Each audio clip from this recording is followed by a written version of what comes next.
കോഴിക്കോട് വില്യാപ്പള്ളിയിൽ തിരംഗ യാത്ര ആരംഭിച്ചു. കേന്ദ്രമന്ത്രി ജോർജ് കുര്യൻ പങ്കെടുക്കുന്നുണ്ട്. ഗോകുൽ കെ വേണുഗോപാൽ ചേരുന്നു. വിവരങ്ങളുമായി ഗോകുൽ പറയും.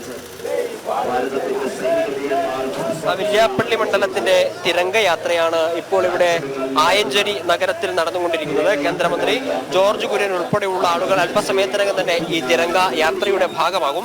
നമുക്കറിയാം, പഹൽഗാം ഭീകരാക്രമണം നടന്നിട്ട് കൃത്യം ഒരു മാസം തികയുന്ന ദിവസമാണിന്ന്. പഹൽഗാം ഭീകരാക്രമണത്തിന് മറുപടി എന്നോണം ഭാരത സൈന്യവും സർക്കാരും നൽകിയിട്ടുള്ള തിരിച്ചടിയിൽ ആഹ്ലാദം പ്രകടിപ്പിച്ചുകൊണ്ട് ഭാരത സൈന്യത്തിനും നരേന്ദ്രമോദിക്കും അഭിവാദ്യങ്ങൾ അർപ്പിച്ചുകൊണ്ട് ഇതിനോടകം തന്നെ പല നഗരങ്ങളിലും ഗ്രാമങ്ങളിലുമൊക്കെ ഇത്തരത്തിലുള്ള തിരംഗ യാത്രകൾ സംഘടിപ്പിച്ചു കഴിഞ്ഞു.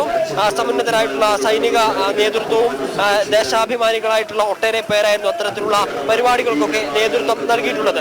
ഇവിടെയും കേന്ദ്രമന്ത്രി ജോർജ് കുര്യൻ ഉൾപ്പെടെയുള്ള ആളുകൾ അല്പസമയം തന്നെ ഈ തിരംഗ യാത്രയുടെ ഭാഗമാകും. നൂറുകണക്കിന് ആളുകളാണ് ഈ തിരംഗ യാത്രയിൽ ഇപ്പോൾ പങ്കാളികളായിക്കൊണ്ടിരിക്കുന്നത്. ഈ പഹൽഗാം ഭീകരാക്രമണത്തിന് മറുപടി എന്നോണം നമ്മൾ പാകിസ്ഥാനിലെ ഭീകരവാദ കേന്ദ്രങ്ങൾ കണ്ടെത്തി, കൃത്യമായി 9ഓളം ഭീകര കേന്ദ്രങ്ങൾ കണ്ടെത്തി 22 മിനിറ്റ് കൊണ്ടാണ് അവരുടെ ഭീകരവാദ കേന്ദ്രങ്ങളെ തകർത്ത് തരിപ്പണമാക്കിയിട്ടുള്ളത്.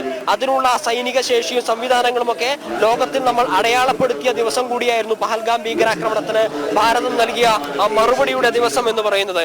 നൂറുകണക്കിന് തീവ്രവാദികൾ കൊല്ലപ്പെട്ടു എന്ന് പ്രധാനമന്ത്രി ഉൾപ്പെടെയുള്ള ആളുകൾ പറയുകയും ചെയ്തിരുന്നു. എന്നാൽ ഈ ഓപ്പറേഷൻ സിന്ദൂർ എന്ന പേരിൽ നമ്മൾ ഇത്തരത്തിൽ ഒരു തിരിച്ചടി നൽകിയതിനു ശേഷവും നമ്മൾ ഈ സിന്ദൂർ ഓപ്പറേഷൻ അവസാനിപ്പിച്ചിട്ടില്ല എന്നൊരു കാര്യം തന്നെയായിരുന്നു പിന്നീട് രാജ്യത്തെ അഭിസംബോധന ചെയ്ത സമയത്ത് പ്രധാനമന്ത്രി നരേന്ദ്രമോദിയും രാജ്നാഥ് സിംഗും നമ്മുടെ സൈനിക മേധാവിമാരും ഒക്കെ പറഞ്ഞിട്ടുണ്ടായിരുന്നത്. അതായത് പാകിസ്ഥാനുമായിട്ടുണ്ടായിരുന്ന നമ്മുടെ എല്ലാ തരത്തിലുള്ള ഇടപാടുകളും നമ്മൾ അവസാനിപ്പിച്ചു. പ്രധാനമന്ത്രി അതിനുശേഷം നടത്തിയിട്ടുള്ള പ്രസംഗത്തിൽ പറഞ്ഞൊരു കാര്യമുണ്ട്: വെള്ളവും രക്തവും ഒരുമിച്ചൊഴുകില്ല എന്ന് പറയുന്നു, ചർച്ചയും ഭീകരവാദവും ഒരുമിച്ച് നടക്കില്ല എന്ന് പറയുന്നു. അങ്ങനെ ഒട്ടനവധി കാര്യങ്ങൾ പാകിസ്ഥാനുമായി ബന്ധപ്പെട്ട ഈ കാര്യത്തിൽ നമ്മൾ പറഞ്ഞിട്ടുണ്ട്. ഭീകരതയും ചർച്ചയും ഒരുമിച്ച് നടക്കില്ല, ചോരയും വെള്ളവും ഒരുമിച്ചൊഴുകില്ല, ഭീകരതയും വ്യാപാരവും ഒരുമിച്ചൊഴുകില്ല എന്ന് പറഞ്ഞുകൊണ്ട് ലോകരാഷ്ട്രങ്ങൾക്ക് മുമ്പിൽ പാകിസ്ഥാനെ തുറന്നു കാണിക്കുന്ന നിലപാടുകളായിരുന്നു പഹൽഗാം ഭീകരാക്രമണത്തിന് ശേഷം നടന്നത്. അതിന് നമ്മൾ ഓപ്പറേഷൻ സിന്ദൂർ എന്ന പേരിൽ നടത്തിയിട്ടുള്ള സൈനിക നടപടിയെ അത് ലോകരാജ്യങ്ങൾക്ക് മുമ്പിൽ അവതരിപ്പിക്കുവാൻ വേണ്ടി വിവിധ രാഷ്ട്രീയ കക്ഷികളുടെ നേതാക്കളൊക്കെ ഉൾപ്പെടുന്ന സംഘങ്ങൾ 33ഓളം ലോകരാജ്യങ്ങൾ സന്ദർശിക്കുന്ന കാര്യങ്ങളിൽ കൂടിയാണ് നമ്മൾ പോയിക്കൊണ്ടിരിക്കുന്നത്. അതായത് ഈ ഓപ്പറേഷൻ സിന്ദൂറിന് ശേഷം അല്ലെങ്കിൽ പഹൽഗാം ഭീകരാക്രമണത്തിൽ കൂടി പാകിസ്ഥാൻ നൽകിയിട്ടുള്ള ഭീകരാക്രമണത്തിന് മറുപടി എന്നോണം ഓപ്പറേഷൻ സിന്ദൂർ നമ്മൾ തിരികെ നൽകിയെങ്കിലും ഈ ഭീകരവാദത്തിനോടുള്ള നമ്മുടെ നിലപാടുകൾ അവസാനിപ്പിച്ചിട്ടില്ല, നടപടികൾ അവസാനിപ്പിച്ചിട്ടില്ല എന്നാണ് ഇതിൽ നിന്നൊക്കെ മനസ്സിലാക്കാൻ സാധിക്കുന്നത്. ഇന്നായാലും രാജസ്ഥാനിലെ ബിക്കാനീറിൽ പ്രധാനമന്ത്രി സംസാരിക്കുന്ന സമയത്ത് അദ്ദേഹം പറഞ്ഞിട്ടുണ്ടായിരുന്നത് കഴിഞ്ഞ 22-ാം തീയതി നടത്തിയിട്ടുള്ള തീവ്രവാദി ആക്രമണത്തിന് 22 മിനിറ്റുകൾ കൊണ്ട് നമ്മൾ മറുപടി നൽകി കഴിഞ്ഞു എന്നാണ് പ്രധാനമന്ത്രി പറഞ്ഞത്. അങ്ങനെ പലതരത്തിലുള്ള അത്യാധുനികമായിട്ടുള്ള വ്യോമ പ്രതിരോധ സംവിധാനങ്ങളായാലും നമ്മുടെ യുദ്ധ ഉപകരണങ്ങളായാലും ലോകരാഷ്ട്രങ്ങൾക്ക് മുമ്പിൽ അതിന്റെ പ്രഹരശേഷി എന്താണ് എന്ന് കാണിച്ചു കൊടുക്കുന്ന ഒരു മറുപടിയായിരുന്നു ഓപ്പറേഷൻ സിന്ദൂറിൽ നമ്മൾ ലോകരാഷ്ട്രങ്ങൾക്ക് മുമ്പിൽ കാണിച്ചു കൊടുത്തിട്ടുള്ളത്. കഴിഞ്ഞ 22-നായിരുന്നു ജമ്മു കാശ്മീരിലെ പഹൽഗാം ഭീകരാക്രമണത്തിൽ 26ഓളം ആളുകൾ മരണപ്പെടുന്ന, വിനോദസഞ്ചാരികളായിട്ടുള്ള ആളുകൾ കൊല്ലപ്പെടുന്ന ഒരു സാഹചര്യം ഉണ്ടായിരുന്നു. മതം ചോദിച്ച് വെടിവെച്ചു കൊന്ന് രാജ്യത്തിനകത്ത് വിഭാഗീയത ഉണ്ടാക്കാൻ വേണ്ടി അല്ലെങ്കിൽ ഒരു കലാപം ഉണ്ടാക്കാൻ വേണ്ടിയുള്ള ശ്രമമായിരുന്നു പാകിസ്ഥാൻ തീവ്രവാദികളുടെ ഭാഗത്തു നിന്ന് നടന്നത്. അതിനു മറുപടി എന്ന നമ്മൾ ഓപ്പറേഷൻ സിന്ദൂർ എന്ന പേരിട്ട് കൃത്യമായി സൈനികർക്ക് കൂടുതൽ സ്വാതന്ത്ര്യങ്ങൾ നൽകിക്കൊണ്ട് കൃത്യമായ സമയമെടുത്ത് തിരിച്ചടി നൽകിയ സമയത്ത് ഈ മുരിദ്കയിലെ ലഷ്കർ ഇ ത്വയ്ബയുടെ ആസ്ഥാനം ഉൾപ്പെടെയുള്ള സ്ഥലങ്ങൾ തകർന്നു തരിപ്പണമായി എന്നുള്ളതാണ് സവിശേഷമായ കാര്യമുണ്ടായിരുന്നു. 9ഓളം തീവ്രവാദ കേന്ദ്രങ്ങൾ കൃത്യമായി ലക്ഷ്യം വെച്ചുകൊണ്ട് അതിനെ മാത്രം ടാർഗറ്റ് ചെയ്തുകൊണ്ട് പാകിസ്ഥാനിലെ സാധാരണക്കാരായ ജനങ്ങൾക്ക് അപകടം പറ്റാത്ത രീതിയിൽ നമ്മൾ പ്രത്യാക്രമണം നടത്തുകയായിരുന്നു. കേവലം 22 മിനിറ്റ് കൊണ്ട് അതിനെ തകർത്ത് തരിപ്പണമാക്കാൻ നമുക്ക് സാധിച്ചിരുന്നു. പിന്നീട് പാകിസ്ഥാൻ സൈനികർ തിരിച്ചടി ആരംഭിച്ച സമയത്താണ് നമ്മൾ പാകിസ്ഥാൻ സേനയ്ക്കോ അല്ലെങ്കിൽ പാകിസ്ഥാൻ സൈനികർക്ക് നേരെ ഒരു പ്രതിരോധം തീർക്കാൻ ശ്രമിച്ചത്. അവരുടെ ബാലിസ്റ്റിക് മിസൈലുകളെയും ഡ്രോണുകളെയും ഒക്കെ നമ്മുടെ S-400 സുദർശന എന്ന് പറയുന്ന വ്യോമ പ്രതിരോധ സംവിധാനമൊക്കെ തരിപ്പണമാക്കിയതും നമ്മൾ കണ്ടതാണ്. പാകിസ്ഥാന് വലിയ അവകാശവാദങ്ങൾ ഉണ്ടായിരുന്നു. നമ്മുടെ S-400 സുദർശനയെ നിഷ്പ്രഭമാക്കി കളഞ്ഞു, തകർത്തു കളഞ്ഞു എന്നൊക്കെ പറഞ്ഞുകൊണ്ട് പാകിസ്ഥാന്റെ സൈനിക മേധാവിയും പ്രസിഡന്റും ഒക്കെ വാർത്താ സമ്മേളനം വിളിച്ച് കാര്യങ്ങൾ പറഞ്ഞിരുന്നു. അതിനുശേഷമാണ് രാജ്യത്തിന്റെ പ്രധാനമന്ത്രിയായിട്ടുള്ള നരേന്ദ്രമോദി പഞ്ചാബിലെ ആദംപൂർ സൈനിക വിമാനത്താവളത്തിൽ പോയി സൈനികരെ അഭിസംബോധന ചെയ്ത സമയത്ത് നമ്മൾ കണ്ടതാണ് നമ്മുടെ S-400 സുദർശനയായിരുന്നു അദ്ദേഹത്തിന്റെ പശ്ചാത്തലത്തിൽ ഉണ്ടായിരുന്നത്. അതായത് നമ്മുടെ വ്യോമ പ്രതിരോധ സംവിധാനത്തിനോ അല്ലെങ്കിൽ സൈനിക ശേഷിക്കോ യാതൊരു തരത്തിലുള്ള പോറലും ഏൽപ്പിക്കാൻ പാകിസ്ഥാന്റെ തീവ്രവാദികൾക്കോ പാകിസ്ഥാൻ സൈനികർക്കോ സാധിച്ചിട്ടില്ല എന്നുള്ളത് എടുത്തു പറയേണ്ട ഒരു കാര്യമായിരുന്നു. എന്തായാലും ആ സൈനികർക്കും സൈനിക ശക്തിക്കും ഭരണ നേതൃത്വത്തിനും ഒക്കെ അഭിവാദ്യം അർപ്പിച്ചുകൊണ്ട് പ്രധാനമന്ത്രി നരേന്ദ്രമോദിക്കും നമ്മുടെ 3 തലത്തിലുമുള്ള സൈനിക മേധാവിമാർക്കും ഒക്കെ അഭിവാദ്യം അർപ്പിച്ചുകൊണ്ടുള്ള തിരംഗ യാത്രയാണ് ഇപ്പോൾ നഗരത്തിൽ നടന്നുകൊണ്ടിരിക്കുന്നത്. ഈ തിരംഗ യാത്രയിൽ കേന്ദ്രമന്ത്രിയായിട്ടുള്ള ജോർജ് കുര്യൻ പങ്കെടുക്കുന്നു. BJPയുടെ നോർത്ത് ജില്ലാ പ്രസിഡന്റായിട്ടുള്ള പ്രഫുൽ കൃഷ്ണ പങ്കെടുക്കുന്നു. ത്രിവർണ്ണ പതാക ഏന്തിക്കൊണ്ടാണ് എല്ലാ ആളുകളും ഈ പരിപാടിയുടെ ഭാഗമായിക്കൊണ്ടിരിക്കുന്നത്. ഇതിന് പുറകിലേക്കായിട്ട് നൂറുകണക്കിന് ദേശഭക്തരായിട്ടുള്ള ആളുകൾ പങ്കെടുക്കുന്നുണ്ട്.